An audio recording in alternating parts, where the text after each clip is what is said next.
Assalamualaikum warahmatullahi wabarakatuh. Waalaikumsalam warahmatullahi. Baik jamaah sekalian rahimakumullah, kita lanjutkan dari Abu Hurairah radhiyallahu anhu. Idza safartum fil khasbi fa'atul iba hazzahu minal ardi. Kalau kalian sedang melakukan perjalanan safar lewat padang ilalang yang banyak rumputnya, fa'atul ibil hazzuha fil ardi, jangan lupa nasib onta yang engkau kendarai. Itu kata Rasulullah sallallahu alaihi wasallam.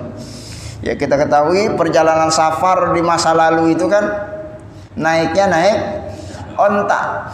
Onta itu binatang makhluk Allah yang juga punya keterbatasan. Ya, jangan sampai itu onta kita naikin aja, nggak pernah kita kasih makan, nggak pernah kita kasih minum. Ya, onta itu juga punya keterbatasan kemampuan, dia punya fisik. Ya, jangan sampai udah jalan dari pagi, siang, sore itu onta nggak dikasih istirahat. Ya, ini Rasulullah mengajarkan kepada kita untuk setidaknya punya nilai yang sensitif terhadap kebutuhan onta.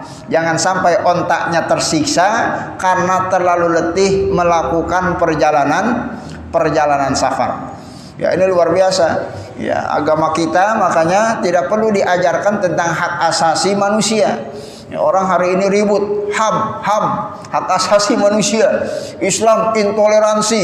Ya, padahal jangankan manusia, onta, binatang itu diperintahkan kita oleh Rasulullah untuk memperhatikan hak-haknya. Ya, jadi sebelum dunia barat mengajarkan kita hak asasi manusia, baginda Nabi Muhammad sallallahu alaihi wasallam sudah lebih dahulu mengajarkan kita tentang hak asasi kebinatangan. Kalau kita naik onta, kata Rasulullah, melakukan perjalanan jauh yang panjang, yang meletihkan dan melelahkan, sementara lewat di padang yang penuh ilalang banyak rumputnya, jangan lupa nasibnya onta.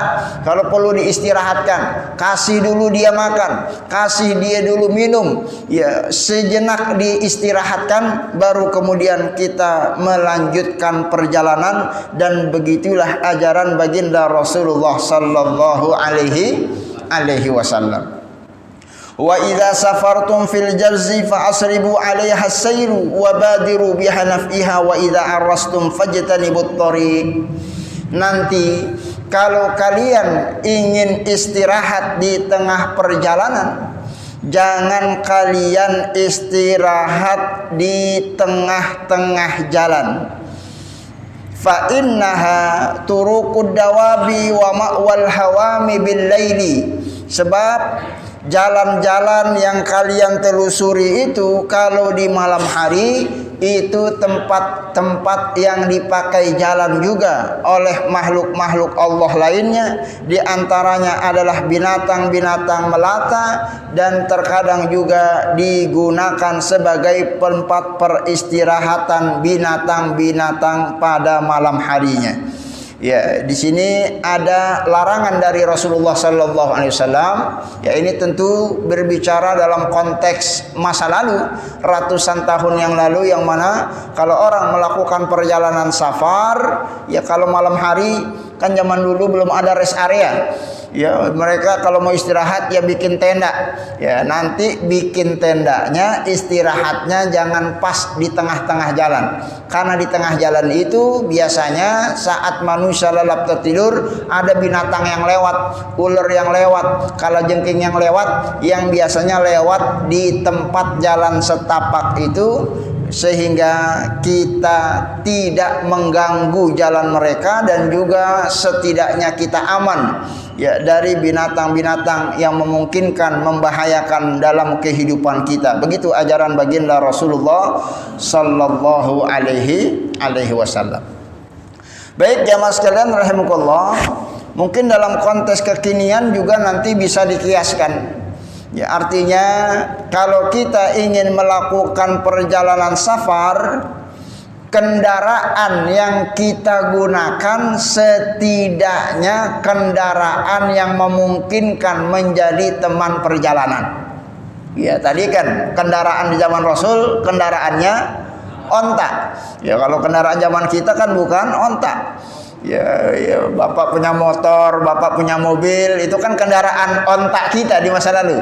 Ya artinya kalau kita ingin perjalanan safar, minimal kendaraannya layak. Ya jangan mobil udah 2 tahun nggak diservis, kita pergi keluar kota. Ya khawatir nanti mogok di tengah jalan. Ya jangan Astrea tahun 70 kita bawa ke Surabaya. Ya nanti bisa rusak itu mesinnya, bobol. Ya jadi disiapkan betul-betul, jangan sampai nanti terjadi kendala-kendala di perjalanan.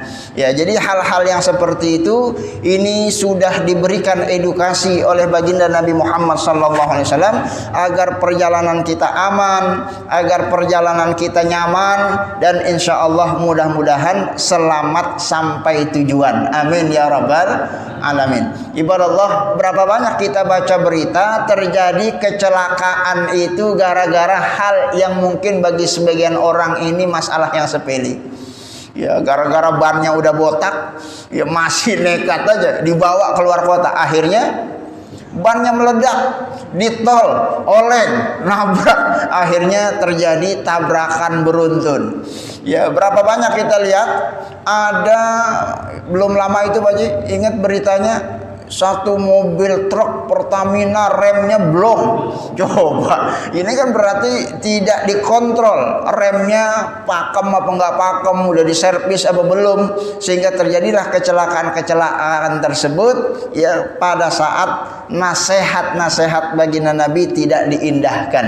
Ya kendaraan ini adalah teman perjalanan. Di zaman Nabi pakai onta binatang. Ya makanya diperhatikan makanannya. Artinya kalau kendaraan kita mobil, motor, diperhatikan olinya, diperhatikan remnya, diperhatikan ya termasuk ini STNK-nya mati apa kagak. Ya khawatir nanti ada razia dan lain sebagainya. Itu adalah sesuatu yang diajarkan oleh baginda Rasulullah sallallahu alaihi wasallam. Ya ini luar biasa ajaran agama kita, ajaran agama yang sangat komprehensif, sedetail itu Rasulullah mengajarkan kita kehidupan agar kehidupan kita nyaman, tentram, abadi, sehingga kita hidup di dunia bahagia, insya Allah di akhirat kelak masuk ke dalam surganya Allah Subhanahu wa ta'ala. Amin ya rabbal alamin. Jamaah sekalian rahimakumullah, ya maka di dalam informasi hadis ini ada satu poin yang disampaikan oleh baginda Nabi yang perlu digarisbawahi, ar-rifqu bil haywani dzalika bi i'tadid dawabi hazzuha fil mar'a indama nash'atul kala' wal usyuk tamurru fihi. Ya termasuk akhlak seorang muslim adalah seseorang yang memperhatikan binatang-binatang yang ada di sekelilingnya. Ya jangan sampai ya binatang-binatang ini tersiksa. Ya jadi kalau kita perhatikan, mungkin kita ada binatang, ada kucing, ada ayam, ada apa, ya itu jangan sampai kita tidak memperhatikan makhluk-makhluk Allah. Ya kalau tidak salah hadis sudah pernah kita sampaikan, ya saking sayangnya Allah sama kita sampai-sampai ada seorang wanita yang banyak melakukan dosa, tapi Allah ampuni dosa-dosanya gara-gara memberikan minum seekor anjing yang sedang menjulurkan lidahnya karena kehausan. Masih ingat hadisnya Pak ya? Anjing, binatang najis. Ya Masya Allah, kehausan. Ada seorang wanita, dia ahli maksiat. Ya karena sayangnya sama binatang tersebut, dikasih minum itu anjing. Allah berterima kasih kepada orang tersebut sehingga Allah ampuni dia punya dosa-dosa karena rahmat dan kasih sayangnya Allah Subhanahu wa ta'ala. Oleh karena itu bagi seorang muslim itu tidak perlu berbuat ya kasar terhadap binatang, makhluk-makhluk Allah.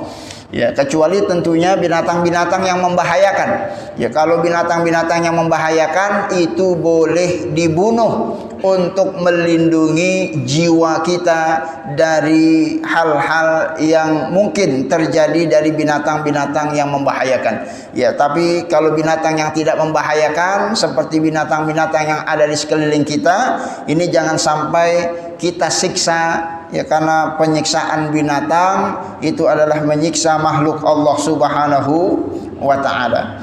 Wajtinabul amakinil wahsyah allati yatawaqqa fihal adza. Ya, begitu juga kita diperintahkan oleh baginda Rasulullah untuk menghindari tempat-tempat yang memang sudah dibiasakan untuk menjadi tempat binatang yang bersarang. Ya, kita tahu ya kalau ular itu tempatnya di lubang-lubang. Ya, kalau ada lubang dilarang kita kencing di situ. Ya, kita tahu binatang-binatang itu kalau malam hari ya berjalan di tengah-tengah jalan setapak, maka kita jangan menempati tempat mereka. Bumi Allah itu luas, carilah tempat yang tidak mengganggu sesama makhluk Allah Subhanahu wa taala. Ini ajaran baginda Nabi Muhammad sallallahu alaihi wasallam. Baik jamaah sekalian rahimakumullah, satu hadis yang disampaikan dari Abi Qatadah, karena Rasulullah sallallahu alaihi wasallam idza kana fi safar fa'arrasa bil lailin. Rasulullah itu kalau melakukan perjalanan safar, tiba waktu malam hari, beliau sallallahu alaihi wasallam istirahat. Ya, istirahat. Ya, jadi jangan diporsir kita punya kemampuan. Ya, jangan kita kejar target, kejar waktu sehingga kita seharian 24 jam ini nggak ada istirahatnya. Ya, maka sisihkan waktu-waktu untuk istirahat di tengah-tengah perjalanan safar kita. Karena tubuh kita itu punya hak untuk istirahat. Ya, waktunya istirahat, silakan istirahat. Ya, jangan sampai Bapak pergi keluar kota, mudik ke Jawa Timur misalnya, mobil disetir sendirian, nggak pakai istirahat, bablas 24 jam. Ya, mata kita itu ada batas kemampuannya, fisik kita punya batas kemampuannya. Kalau memang letih, kalau memang capek, kalau memang ngantuk, silakan kita tidur istirahat. Ya, berapa banyak terjadi laka lantas, kecelakaan lalu lintas di jalan tol itu gara-gara pengemudinya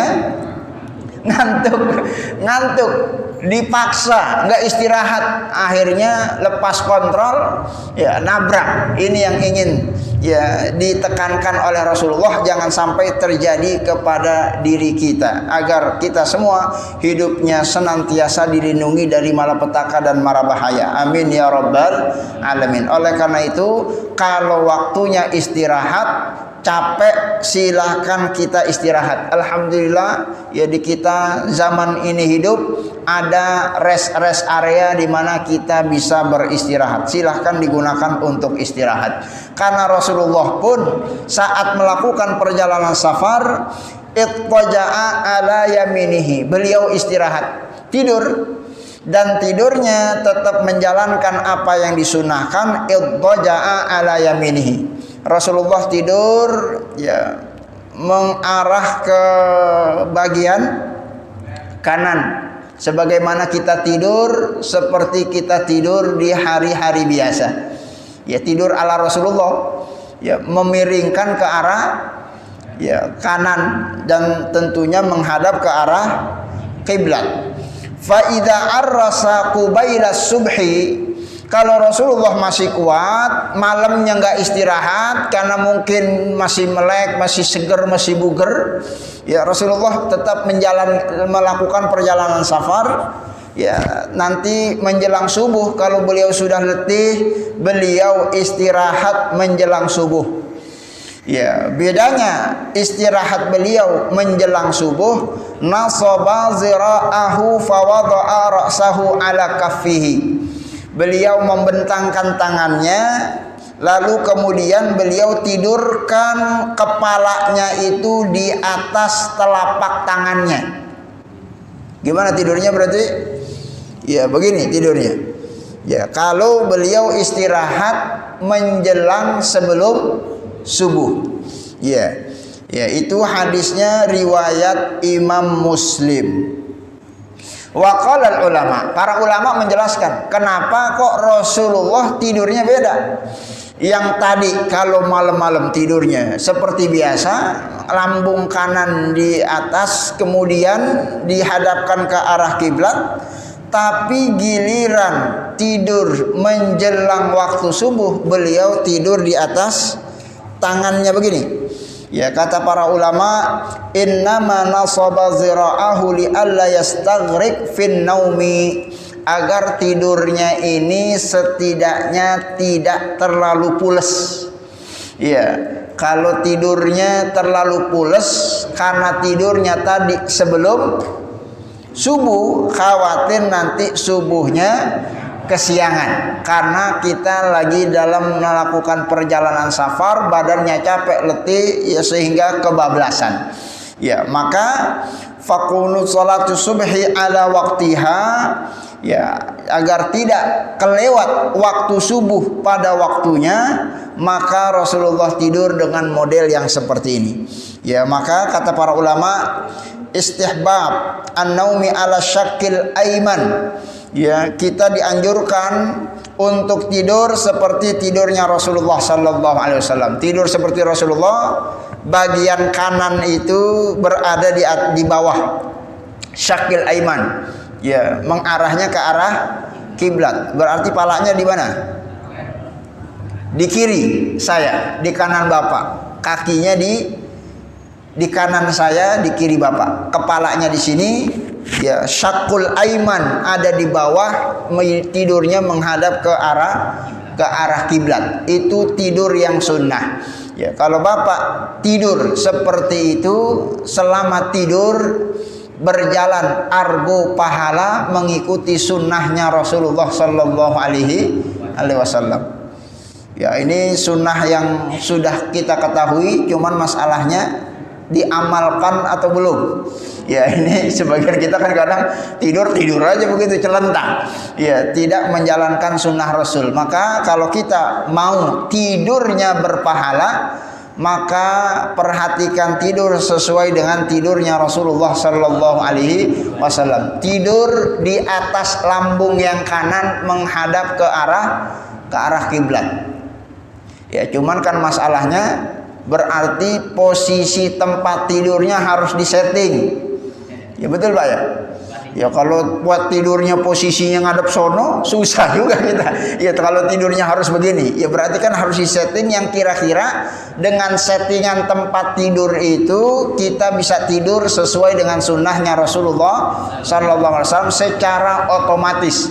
Sehingga lagi-lagi setiap hari pahala kita bertambah, bukan hanya menjalankan sholat, bukan hanya membaca Quran, bukan hanya dengan sedekah, tapi dengan istirahat tidur kita pun ada pahala tambahannya. Amin ya rabbal alamin. Dan jamaah sekalian rahimakumullah, yajuzu naumu qabla dukhuli waqti shalah, dan dianjurkan kalau kita pengen tidur dekat-dekat waktu sholat, itu tidur dengan posisi yang tadi Rasulullah contohkan, agar nanti jangan kebablasan sholat 5 waktunya. Dan menunjukkan bahwa yajuzu naumu qabla dukhuli waqti sholat. Boleh secara hukum fikih kita tidur sebelum masuk waktu sholat. Ya, subuhnya jam berapa sekarang? Jam 4:30. Ya, Bapak begadang, ya dari malam belum tidur. Jam 4 ngantuk. Jam 4 ngantuk. Boleh tidur apa enggak? Boleh tidur. Karena waktu sholatnya belum masuk. Belum wajib kita melaksanakan sholat subuh. Tidur jam 4 boleh kalau subuhnya jam 4:30. Jadi kalau waktu sholat belum masuk, kita boleh tidur. Wala yajuzu ba'dahu idza lam yatayakkan qiyamahu qabla khurujil waqti. Tapi kalau waktu sholat sudah masuk, itu dilarang kita tidur sebelum kita melaksanakan ibadah sholat tersebut.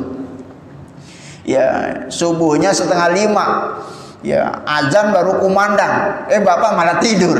Ya, karena malamnya begadang. Ya, ini nggak boleh. Secara hukum, bapak harus sholat dulu. Ya, nanti setelah sholat silakan. Kalau mau tidur silakan tidur, karena waktu sholat sudah masuk, kewajiban sholat sudah harus kita tunaikan. Ya, begitu juga di dalam pelaksanaan waktu-waktu sholat yang lain, kecuali waktu sholat yang waktunya panjang.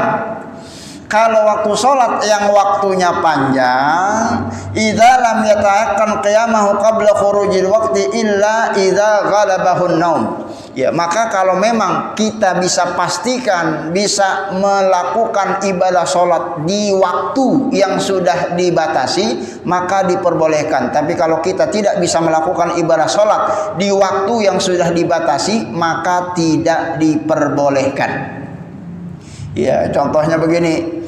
Ya, bapak dari pagi bekerja, dari pagi belum tidur-tidur, menjelang siang agak ngantuk. Ya, siangnya pas jam 12. Ya, keliengan. Padahal udah minum kopi, enggak juga hilang. Ya, pengen tidur sejenak. Ya, maka boleh bapak tidur jam 12 walaupun sudah masuk waktu zuhur. Dengan catatan bapak harus pastikan jam-jam sebelum jam masuk waktu asar sudah melaksanakan waktu sholat zuhur. Ya, artinya kita kasih pesan kayak pasang alarm kayak pokoknya mau bangun nanti mau jam 1 kayak mau jam setengah 2, mau jam 2, mau jam setengah 3. Pokoknya kita bisa bangun, dipastikan itu nanti kita sholat asar di jam tersebut. Itu diperbolehkan di dalam fikih kalau waktu sholatnya panjang.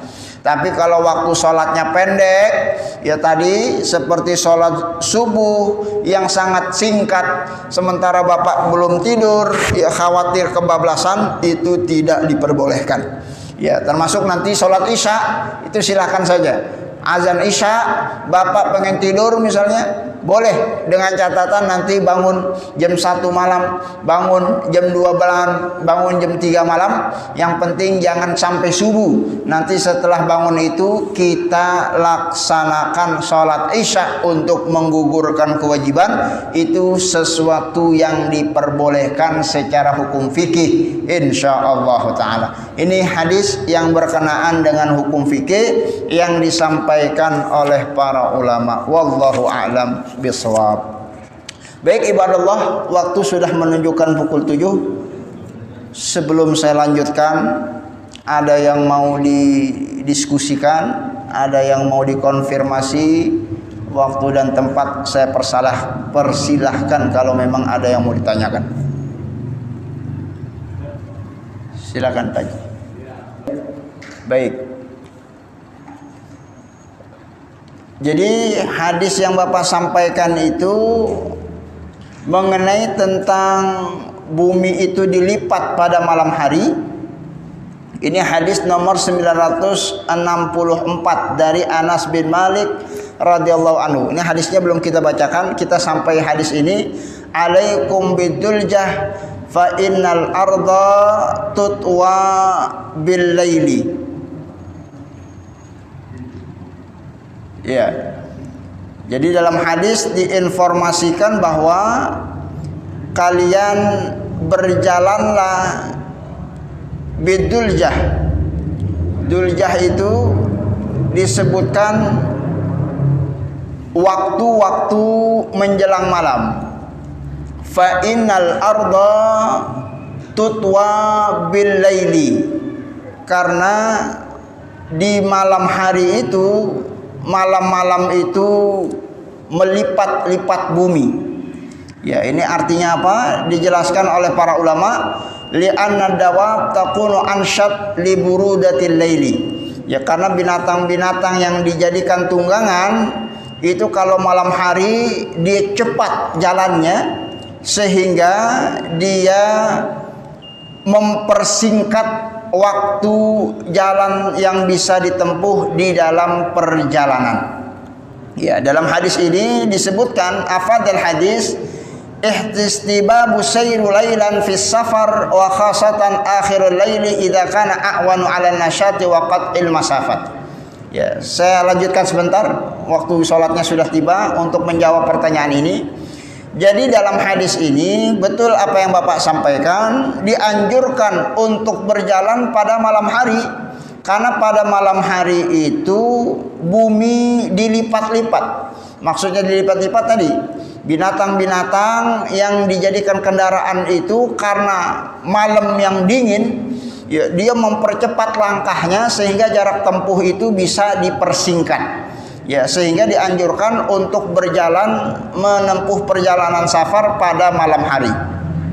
Ya, jamaah sekalian, hadis ini tidak bertentangan dengan hadis yang dianjurkan untuk pergi pagi-pagi. Ya, di sini pentingnya memang membaca hadis itu secara keseluruhan. Ya, jadi hadis itu tidak bisa diambil yang ini, yang lain dinafikan, diambil yang ini, yang lain dinafikan, tapi harus dilihat secara keseluruhan. Ya, masih ingat ada hadis bunyinya kullu bid'atin dolalah. Ya, tapi hadis ini jangan diambil kullu bid'atin dolalah sehingga apa-apa sesat, bid'ah, masuk neraka. Karena ada hadis lain yang membatasinya, man sanna fil islami sunnah hasanah falahu ajruha wa ajru man 'amila biha. Nah, berdasarkan hadis ini, maka yang dianjurkan tetap kita memulai perjalanan safar itu pagi-pagi dan di hari Kamis, berdasarkan hadis yang umum yang tadi kita sebutkan. Nanti pada saat kita beristirahat di tengah-tengah perjalanan, maka dianjurkan untuk memulai perjalanannya itu kalau sudah tiba waktu Juljah. Waktu Juljah itu menjelang malam hari. Ya, jadi pada saat kita sudah jalan, ya kan nggak langsung nyampe. Ya, masih mampir di mana? Kita istirahat. Nah, setelah istirahat itu kan melanjutkan perjalanan kembali. Kapan mulainya? Ya, maka memulai perjalanan lanjutan itu dimulai pada waktu Dzulhijjah menjelang malam hari. Ya, jadi kita mulai perjalanan kembali, melanjutkan perjalanan safarnya itu kalau sudah di malam hari, kalau kita sudah cukup istirahat, baik istirahat orang yang melakukan perjalanan safarnya maupun istirahat binatang yang kita jadikan sebagai kendaraan untuk melakukan perjalanan safar. Ya, jadi maknanya yang pertama saya ulangi, memulai perjalanan safar itu hari Kamis pagi-pagi. Nanti pas dia jalan, di tengah-tengah jalan istirahat. Habis istirahat itu kan jalan lagi. Kapan jalan laginya ini? Jalan laginya dianjurkan menjelang malam hari, seperti hadis yang barusan Bapak sampaikan. Yang hadis ini saat ini kita bacakan, fa innal arda tutwa bil laili, sebab kalau di malam-malam itu lebih singkat waktu jarak tempuhnya, karena binatang yang kita gunakan untuk pergi jalan itu akan lebih cepat jalannya sehingga akan lebih sampai kepada tujuannya insyaallah taala. Sehingga dua hadis ini bisa dikompromikan dan tidak bertentangan satu sama lain. Begitu yang dijelaskan di dalam kitab Nuzhatul Muttaqin ala Syarhi Riyadhis Shalihin insyaallah taala. Baik, cukup, mudah-mudahan yang barusan disampaikan bisa bermanfaat bagi kita semua. Yang benar tentunya datang dari Allah Subhanahu wa taala. Mohon maaf kalau ada hal yang kurang berkenan dalam penyampaian, ada intonasi suara yang kurang nyaman. Seluruh yang barusan kita sampaikan ini merupakan ringkasan dari apa yang dijelaskan oleh para ulama yang tertuang dalam kitab Nuzhatul Muttaqin, menjelaskan tentang kitab-kitab Riyadhus Shalihin ala kalami Sayyidil Mursalin. Hadanallahu wa iyyakum ajma'in billahi taufiq wal hidayah wallahul muwaffiq ila aqwamit thoriq. Wassalamualaikum warahmatullahi wabarakatuh.